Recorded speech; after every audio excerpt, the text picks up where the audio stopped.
Porto soubo manter os trazos que dende sempre marcaron a súa historia. Arquitectos, escritores e artistas dan vida a un casco histórico que é considerado patrimonio da humanidade. Sen dúbida, Porto é un dos polos culturais máis importantes da Eurorrexión.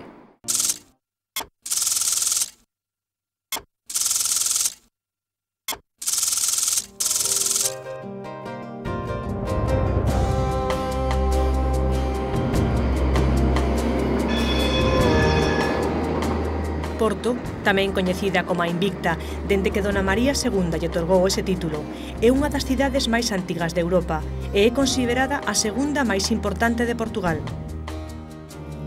Ao longo da historia, as imaxes máis emblemáticas de Porto amosan a relación da cidade co Douro, un río sobre o que cruzan 7 abraiantes pontes. É unha imaxe que ao longo dos tempos serviu de inspiración para moitos artistas. Eu diria que é uma cidade do norte, embora Portugal seja um país do sul, é uma cidade claramente do norte.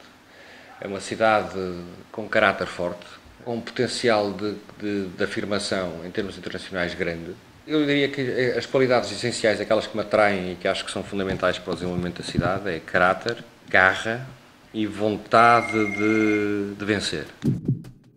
O brasón de Porto define a cidade como leal, indomable e orgullosa de si mesma. Porto é uma cidade que tem algumas condições muito interessantes e uma história também muito peculiar. O Porto é uma cidade muito ciosa da sua independência e, ao mesmo tempo, é uma cidade com uma história muito liberal. É uma cidade onde o papel da burguesia foi sempre muito importante na definição de uma autonomia para essa mesma cidade.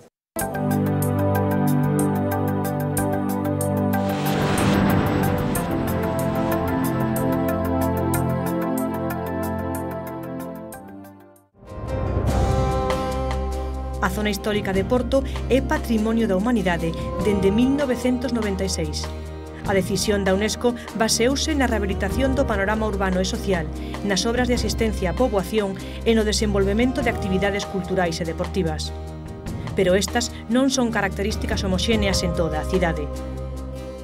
Porto mais antigo, não o Porto histórico, também existe esse, mas o Porto mais antigo, enfim, o Porto consolidado até ao meio do século passado, por exemplo, anos 40, 50, está demasiado abandonado, está demasiado deserto, e essa é a parte mais forte da cidade. E, portanto, a cidade tem que ter uma estratégia para repovoar toda essa zona, porque a sua zona mais nobre é a que a distingue mais das outras, e as cidades valem muito pelaquilo em que são diferentes também, principalmente no plano turístico e no plano cultural. Un dos elementos que máis chaman a atención no centro histórico da cidade son as fachadas de azulexos. Este material permitía que houbese un estilo homoxéneo, independentemente da clase social a que pertencían os donos dos edificios, xa que era un material cun prezo económico. Porque era de facto um material, de certa forma, pobre. Não é um material como a pedra, que ficava um pouco mais dispendioso, em termos de trabalho artístico. E isto porquê? Porque tínhamos o molde e, conforme o material, neste caso a cerâmica, podiam-se fazer várias peças e os custos são muito menores do que fazer uma peça única. Nesa época, as rúas de Porto eran coreadas polos azulexos, que no norte de Portugal caracterizábanse polos patróns de deseño en relevo. Pero, arredor de 1930, comezan a desaparecer as primeiras fábricas de cerámica da Invicta. Prende sobretudo com o facto da não inovação, porque o uso deste tipo de ornato na cidade é de uma determinada época. As pessoas atualmente já não pretendem usar azulejo ou pedir para fazer azulejo ou outro ornato cerâmico nas fachadas, isso já não se vê atualmente. Malia que a produción de cerámica forma parte do pasado, os azulexos son unha tradición cultural que aínda se mantén, mesmo en algúns dos edificios máis emblemáticos da cidade de Porto.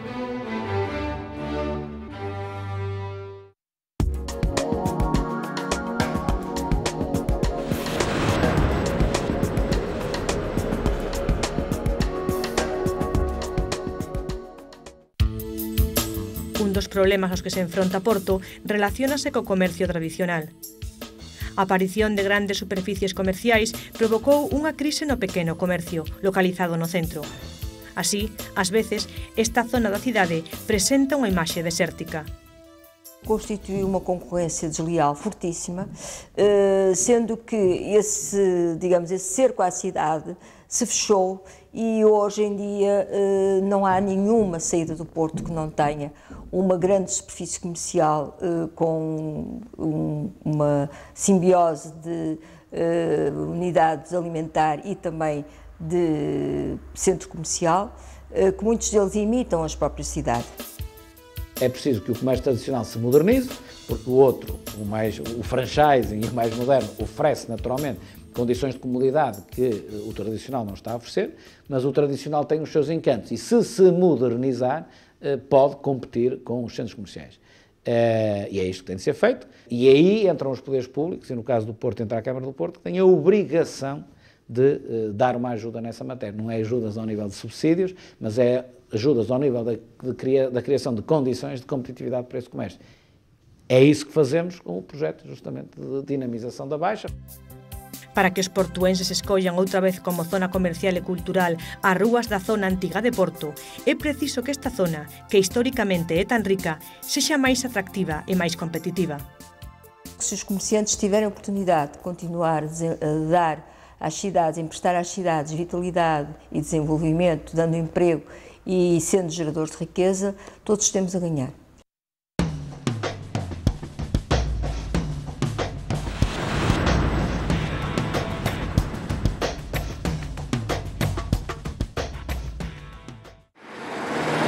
Aínda que é na área de Porto onde se concentran algúns dos principais grupos económicos de Portugal, a Invicta é unha vila de servizos. Nese sentido, Porto conta cun elemento moi importante para competir, a poboación estudantil. O motor da economia da cidade de Porto é claramente a área dos serviços, como é evidente, ou seja, não há agricultura no Porto, houve indústria no Porto há muitos anos, hoje naturalmente praticamente não há. A principal característica do Porto é ser a cidade que está mais bem preparada para enfrentar o futuro. Dito neste sentido, nós temos uma população universitária no Porto que ultrapassa os 100 mil estudantes. Não é? Nós temos cento e muitos mil estudantes ao todo no Porto. Quer dizer que nós formamos a matéria-prima mais importante que há para o desenvolvimento, que são os recursos humanos. Para garantir que os mozos saian das universidades con posibilidades de entrar no mercado laboral, en 1990 a Fundación da Xuventude creou en Porto un proxecto chamado Niños de Empresas. É un proxecto que permite aos mozos, durante un tempo máximo de 3 anos, gozar dunha oficina equipada e contar con apoio administrativo e xurídico. Já conseguimos ajudar cerca de 700 jovens a conseguir o seu emprego através do Ninho de Empresas. Não só através da geração do seu autoemprego, constituindo empresas e usufruindo dos serviços do Ninho de Empresas, como também depois indiretamente através de colaboradores dessas empresas que se sediaram nos nossos ninhos de empresas, no nosso programa. Por outra banda, esta Asociación Empresarial de Portugal, fundada en 1849, hoxe é a maior asociación empresarial do país e desenvolve un traballo moi importante de apoio ás actividades económicas, así como a defensa dos intereses da industria portuguesa, a divulgación de información económica e tecnolóxica, a promoción dos produtos e servizos portugueses e a formación profesional a través dunha escola de MBA. Unha das apostas da AEP como forma de potenciar a vida empresarial do norte de Portugal é Exponor, a Feira Internacional de Porto. O maior parque de exposicións de Portugal organiza preto de 50 feiras que atraen cada ano máis dun millón de visitantes.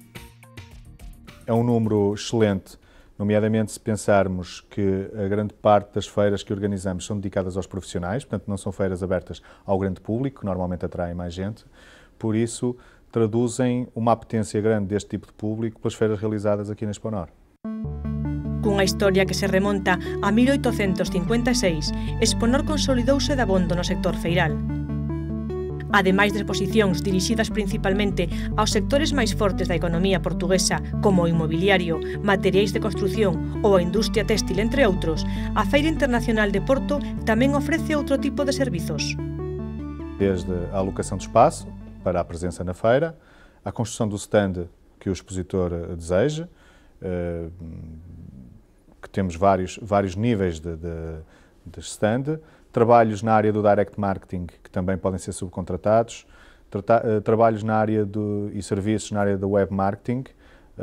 Disponibilizamos diversas ferramentas que podem ser consultadas e contratadas pelo cliente para potenciar a sua presença na feira. Como feira de dimensión internacional, Exponor convértese nun espazo ideal para que as empresas galegas promocionen as súas actividades e tamén a propia comunidade. Llevamos tiempo trabajando aquí en Exponor, en Portugal, con otras ferias, y pensamos que un salón inmobiliario en esta zona podría ser un evento interesante para potenciar lo que es el mercado inmobiliario del norte de Portugal, sobre todo teniendo en cuenta esa cercanía que hay con Galicia.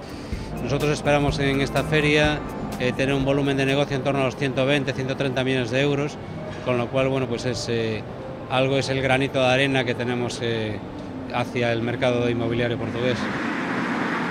Esa posición xeográfica estratégica permite ás empresas de Porto entrar con máis facilidade no mercado veciño.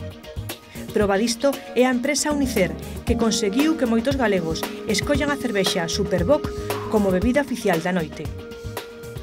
Considero quase absurdo que a Unicer chegue a caminha, por exemplo, de um lado da fronteira e tenha 70% da cota de mercado de cerveja e do outro lado tenha 1%, de 20 metros do outro lado, tenha 1% ou 2% de cota de mercado da cerveja. É um custo histórico com o qual temos que conviver, mas contra o qual nós não nos podemos resignar. Portanto, a fronteira histórica tem que acabar como fronteira da atividade económica. As empresas têm que ter ambição, têm que ter uma visão a longo prazo nos seus negócios e têm que considerar como inevitável a sua presença nos territórios vizinhos das diferentes regiões de Espanha. Assim como observamos, ou como um facto, que as empresas espanholas estão cada vez mais presentes no território português. Não temos que ver isso como nenhum drama, temos que ver isso como um estímulo, porque quando se opera em diferentes regiões somos expostos a diferentes contextos competitivos e a concorrência enriquece-nos. A historia de Unicer remontase a finais do século XIX, cando en 1890 deciden xuntarse 7 fábricas de cervexa do norte de Portugal.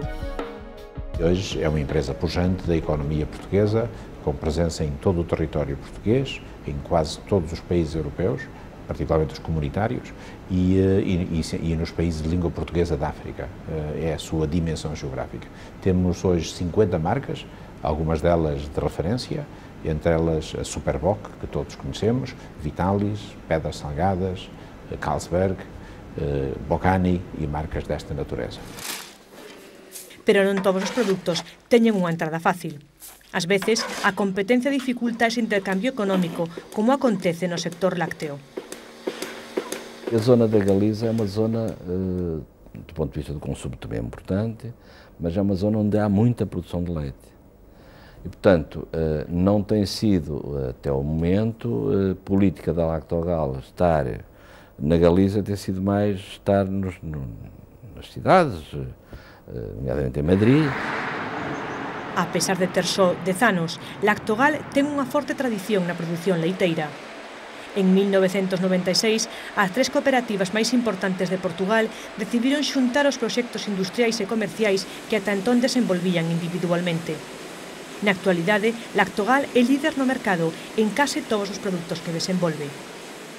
Como é fundada e participada e detida pelas 3 instituições cooperativas, portanto, seria uma empresa que estaria sempre com um pé, com certeza, no mercado, ou até com os dois, mas sem nunca esquecer as suas origens e, portanto, tendo sempre uma atenção muito especial à questão social dos produtores de leite.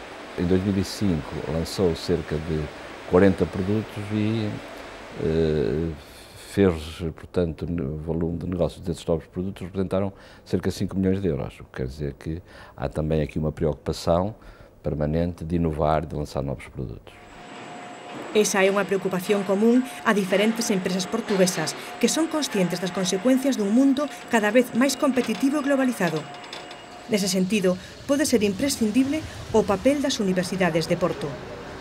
Devemos ter uma atitude proativa, no sentido de há uma determinada realidade, o mercado mundial está a mudar E se queremos manter uma determinada forma de estar comum a Portugal e Espanha, só é possível se investirmos em setores de alto valor acrescentado e, dentro desses setores, investirmos em produtos inovadores com uma forte componente de investigação e desenvolvimento. E, portanto, as pessoas terão que forçosamente se convencer que têm que tirar mais partido desta capacidade de inovação e, portanto, recorrer mais a quem sabe fazer a investigação, que entre nós é quase só o pessoal das universidades. Portanto, nós pensamos que é desejável e esperamos que estas parcerias se vão desenvolvendo cada vez mais e que as empresas estejam cada vez mais interessadas em cooperar, em encomendar estudos, em fazer parcerias nos próprios estudos com a universidade.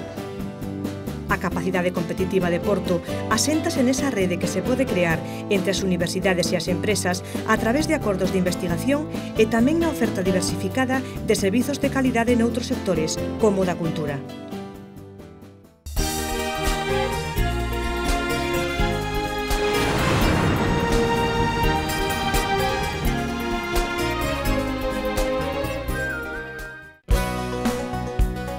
Por outro lado, a cidade ten hoxe unha dinámica cultural moi activa.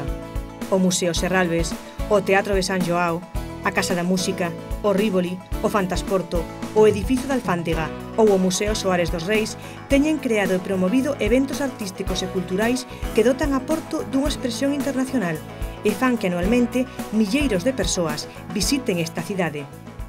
O contexto cultural e artístico do Porto é um contexto que dependeu quase sempre dos seus cidadãos. Não houve até há relativamente pouco tempo no Porto projetos nacionais de cultura dinamizados pelo Estado português. Un dos proxectos que levou a cabo o Estado portugués a través de colaboracións con empresas privadas foi a creación da Fundación Serralves.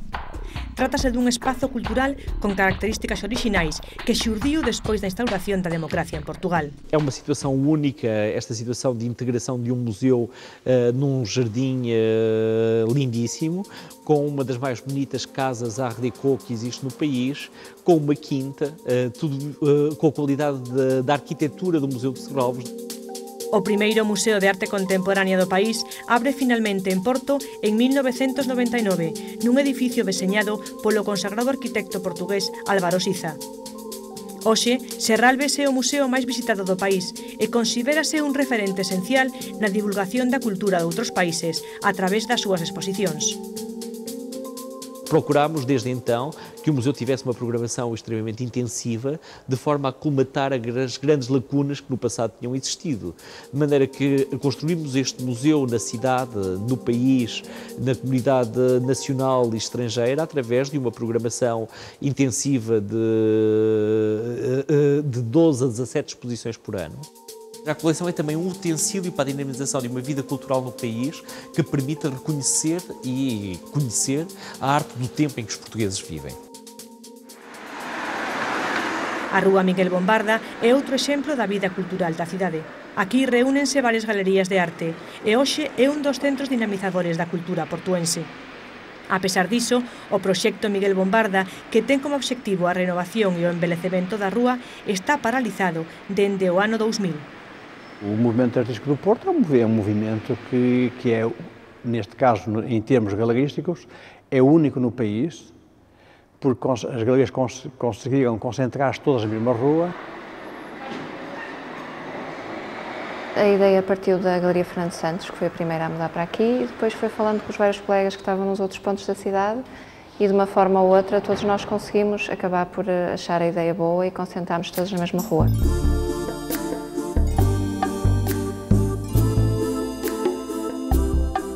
Nós temos uma associação de rua que programa as inaugurações. As inaugurações são feitas em simultâneo, portanto, temos 6 inaugurações por ano. Estas 6 inaugurações inauguramos todos no mesmo dia, à mesma hora, que são com 15 ou 17 galerias a inaugurar no mesmo dia, à mesma hora. É um movimento fantástico de pessoas.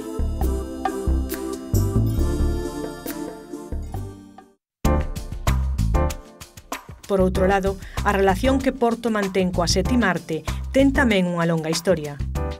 En 1906, na actual rotonda de Boavista, en Porto, comezaron as primeiras proxeccións cinematográficas regulares. En 1917, esta cidade marcou máis dun episodio da historia do cine no país luso. O Porto teve o primeiro grande estúdio de produção a nível até da Península Ibérica, que foi em Invicta Film. Foi um período áureo para a produção de cinema em Portugal. Curiosamente, sempre uma produção precursora daquilo que foi, digamos, o cinema na Europa. Vincent, this is Dr. Thomas Nilsson. En 1981, organízase por primeira vez o Fantasporto, un festival dedicado ao cine que ten a fantasía como protagonista. O Fantasporto é um festival que, se começou sendo um festival exclusivamente dedicado ao cinema fantástico, neste momento tem, se calhar, o seu peso mais forte em termos, digamos, de qualidade e de impacto na chamada Semana dos Realizadores, que, por exemplo, não tem rigorosamente nada a ver com o cinema fantástico, tem a ver, no fundo, com o cinema em geral e naquilo que nós consideramos mais uma área de autor e de descoberta, no fundo, daquilo que são as novas tendências do cinema atual. Fantasporto 2006, 26ª edição. O Instituto de Turismo de Portugal considera Fantasporto como unha das 30 marcas portuguesas máis importantes. Este acontecemento cultural realízase cada ano entre final de febreiro e comezos de marzo. O éxito de Fantasporto confírmase polas salas cheas, pola divulgación que acadou nos diferentes medios de comunicación nacionais e internacionais e polo recoñecemento que ten no mundo do audiovisual. Ainda é um festival jovem, apesar de ter já ir agora para a 26ª edição. Esse é um festival que ainda tem muito potencial de crescimento. É um festival que, surpreendentemente, no meu ponto de vista, foi considerado recentemente, o ano passado, pela Variety, como um dos 20 maiores festivais de cinema do mundo. É um festival que é prestigiado a nível internacional.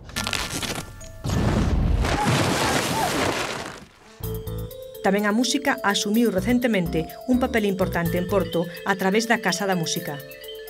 O espazo creado polo arquitecto holandés Rem Koolhaas pretende marcar un antes e un despois na oferta cultural da cidade. O proxecto nace en 1998 como a imaxe forte de Porto 2003, capital europea da cultura, pero debido aos atrasos e cambios de goberno, a obra conclúese en abril de 2005. O facto de ser um edifício diferente, de ser um edifício arrojado, de ser um edifício novo, é uma mais-valia importante para o trabalho que desenvolvemos da programação. Ou seja, isso, aliar o edifício àquilo que se faz nele é muito importante. Veio criar uma oferta cultural no âmbito, no campo específico da música, muito grande, ou seja, entre o antes e o depois da abertura da Casa da Música há uma oferta muito maior nesta área, na cidade e na região norte. Não deixar nenhum público de fora, não deixar nenhuma música de fora, tendo como critério essencial a diversidade, a qualidade e uma aposta cada vez mais forte, consecutiva e estruturada na música e nos músicos portugueses. Portanto, eu diria que ela deve ser para todos os públicos.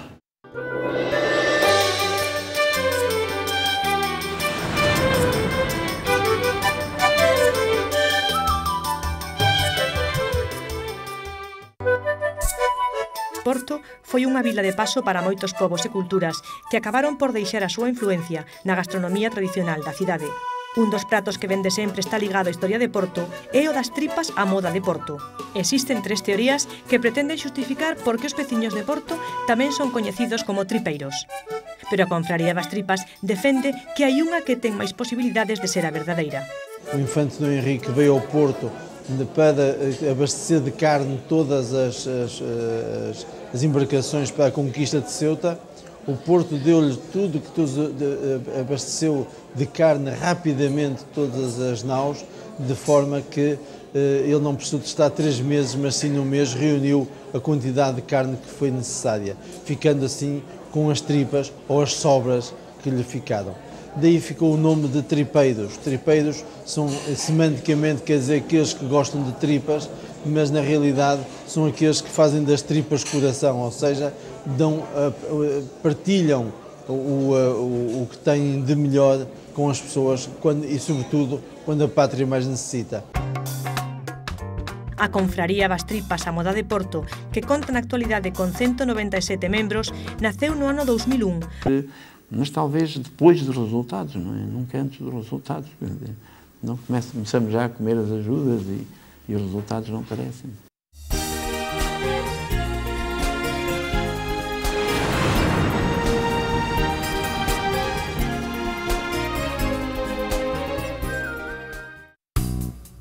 No turismo, a vila de Gaia diversificou a súa oferta, apostando por un turismo máis aló do viño de Porto.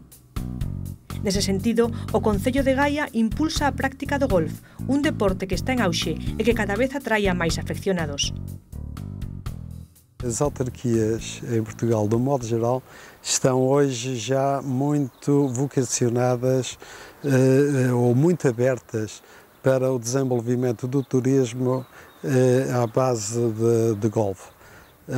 E sabemos que o Concelho de Vila Nova de Gaia tem um enorme potencial, porque tem uma costa muito rica, e penso que as autoridades estão a pensar em desenvolver, em construir ou dar a possibilidade de construção de novos campos de golfe no Concelho e que naturalmente só poderá beneficiar todo o norte de Portugal. O golfe é hoje em dia um desporto que toda a gente, de algum modo, tem muita curiosidade de o conhecer.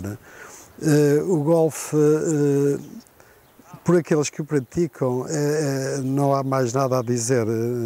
Tornam-se realmente amantes deste desporto com uma extrema facilidade.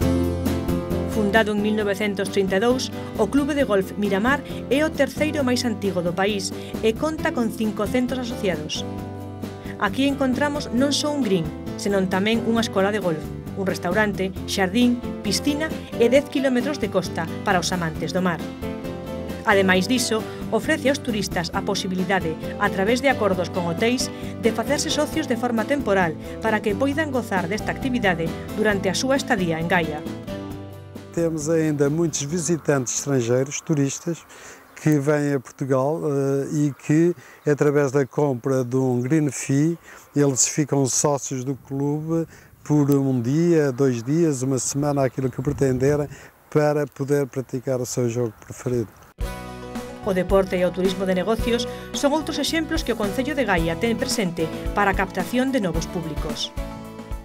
Se nós tivermos bons hotéis na frente de mar, por exemplo, bons apart-hotéis, é muito mais interessante para o homem de negócios da Europa que vem à área metropolitana do Porto ficar localizado junto à praia, junto ao mar, do que ficar numa avenida, no meio da poluição, numa das cidades da área metropolitana do Porto.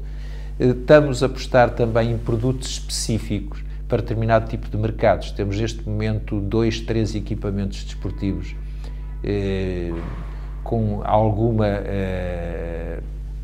complexidade e com alguma pluralidade, por exemplo, o Complexo Esportivo de Olival Costuma e o Complexo de Pedroso, que são suscetíveis de cativar numa parte do ano significativa o estágio permanente de equipas de países onde o clima não lhes permite treinar durante todo o ano.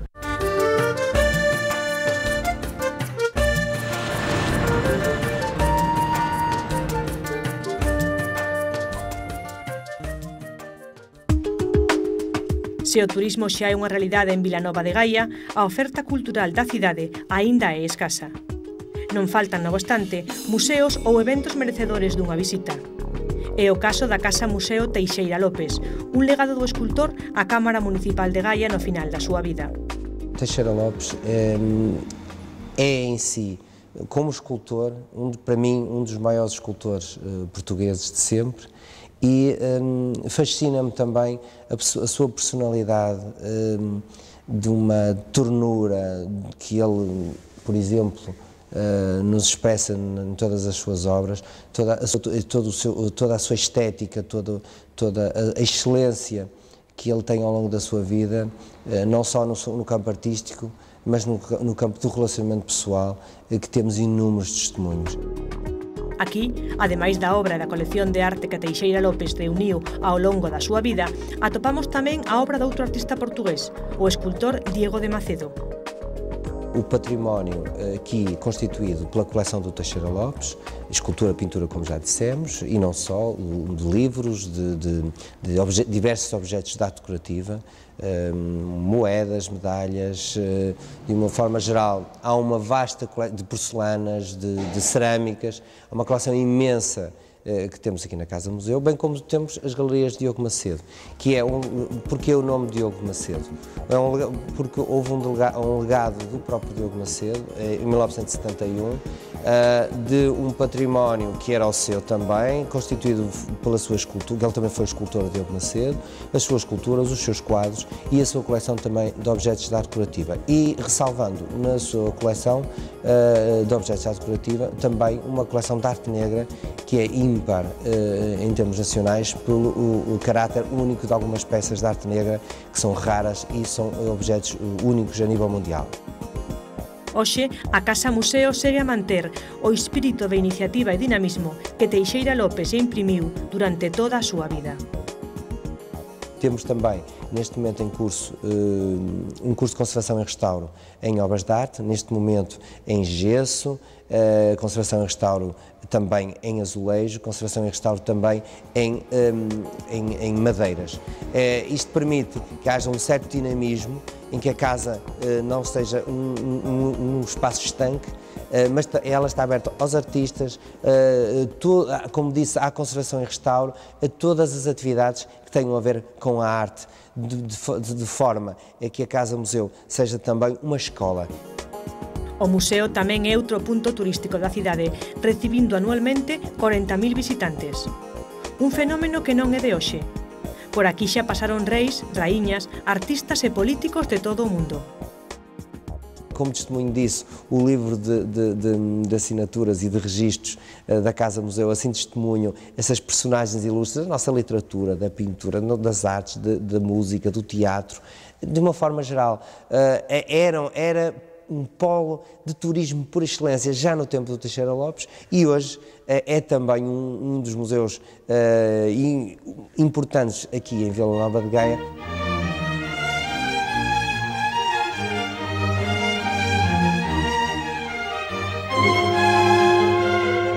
A música, por outro lado, encontra tamén en Gaia un espazo e tempo propio. Entre xuño e xullo, o Festival Internacional da Música de Gaia xa se converteu nunha cita cultural ineludible na cidade. Vamos no 13º, com alguma interrupção durante 1 ou 2 anos, mas teve sempre continuidade. Não? Este festival tem digamos, o seu conteúdo programático situa-se na música clássica, digamos assim, de todos os tempos, não é? Desde a Idade Média até aos nossos dias. Temos procurado dar, digamos, uma panorâmica daquilo que de melhor se foi produzindo ao longo do tempo, desde os trovadores, enfim, dos caminhos de Santiago de Compostela até à música mais avançada. Um eixo fundamental é a participação dos artistas nacionais e dos elementos existentes na Fundação. Nós não promovemos só os concertos, mas também assumimos a responsabilidade artística de um bom número de acontecimentos. E por outro lado temos depois os artistas convidados que normalmente são estrangeiros, são nomes conhecidos, enfim, no meio e que nós, enfim, dentro das nossas possibilidades bastante limitadas, digamos assim, do ponto de vista monetário, vamos podendo contratar. Este festival, organizado conxuntamente coa Cámara Municipal de Vilanova de Gaia e co apoio do Ministerio de Cultura portugués, vai asumindo cada vez máis relevancia na cidade.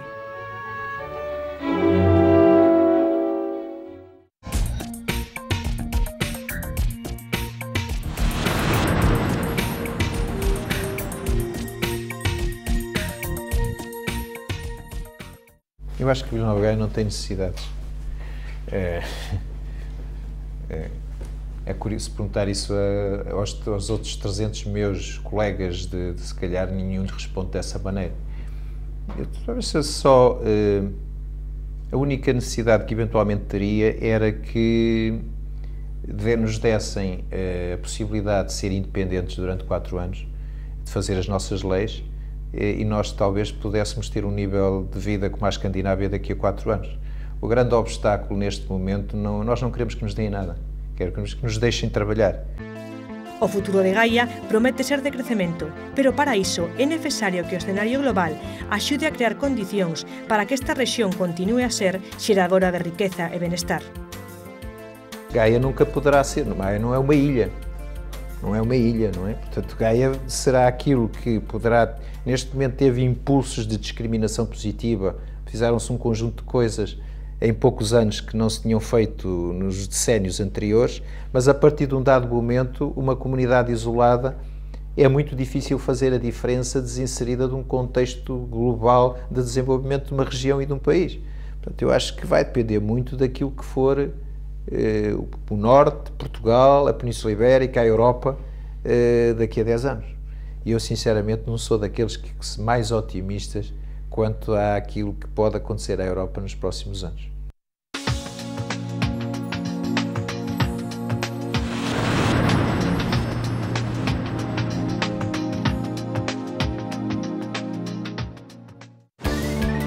Porto e Gaia nacen da separación de Portucale, unha rexión que anos máis tarde inspirou o nome do país luso. Estas son as dúas cidades que probablemente máis reivindican a regionalización. Un proceso que, baixo o punto de vista do norte, foi unha traba para o crecemento económico da rexión, pero que tamén foi unha traba ao progreso da eurorrexión atlántica. Não se trata apenas de haver um poder político organizado, afirmativo e autónomo, digamos, na Galiza, e não haver esse equivalente no Norte de Portugal. Além disso, a situação é mais grave. É, muitas vezes, a dificuldade que há do poder central em Portugal reconhecer a valia estratégica do território equivalente ao Norte de Portugal. Portanto, não se trata apenas de não haver um poder regional em Portugal. É evidente que isso enfraquece e debilita a cooperação, aquilo que eu chamo uma miopia política, não é?